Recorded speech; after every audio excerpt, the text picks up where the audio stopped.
chair.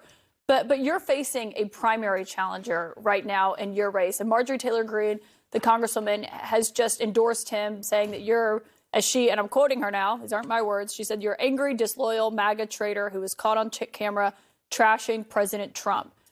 When it comes to your party, what do you think is more important? Is it your conservative record or your support for Donald Trump?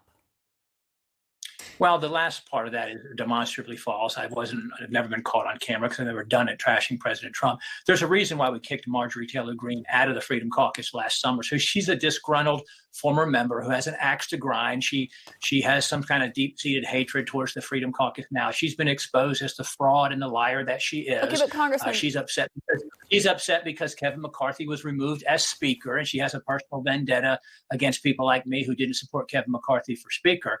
In terms of me having a primary challenge, I'm not entitled to the nomination. I had to earn it in 2020. I had to earn it in 2022. I have to earn it in 2024.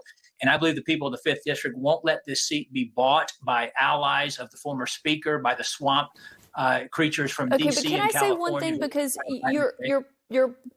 you don't like, you and Congresswoman Marjorie Taylor Greene don't see eye to eye, but you are on camera very critical of Donald Trump, and it caused Trump's campaign manager to claim that you wouldn't be electable when they were done with you. Created by a campaign opponent who sliced it up and edited it to take out the complimentary praise statements that I said about President Trump. It's a highly edited video provided by a campaign operative for my opponent. So you didn't say those things that you're on camera saying? I mean, you're on camera. If you take sentences and you take part of the sentence out and you get a different conclusion from that sentence or different inference from that sentence.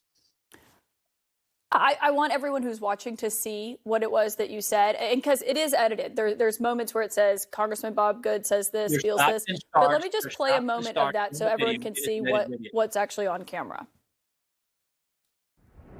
I decided to endorse DeSantis in May because I thought, you know what, I can't sit by and watch and then regret that we nominated Trump. You are on camera saying those things, Congressman. Well, but that's part of a larger sentence, a larger conversation that's been edited out. And it takes out the part where I praise President Trump and say that he was the greatest president of my lifetime and that I don't criticize President Trump. I'm just supporting Governor DeSantis and explaining to someone who's asking me, well, why did you make that endorsement decision? And I'm explaining that to them. But I thought in the battleground states that Governor DeSantis would give us a better chance to win. Obviously, that decision has been made by the voters, the Republican voters across the country are overwhelmingly supporting President Trump. And I support President Trump as well. Yeah, well, you do say on camera that, you don't want to say those things publicly, but you say them privately. It is notable to hear you say there, though, that you thought DeSantis would be more effective. The context of how that was said was I don't criticize President Trump publicly. If somebody asks me privately to answer a question on an issue comparison, I'm going to do that. But the point that I was making is that I'm for Governor DeSantis. I was not against President Trump. But are you acknowledging that you say things differently publicly than privately? That's what your answer there sounded like, Congressman. Absolutely not. Absolutely not. But, okay.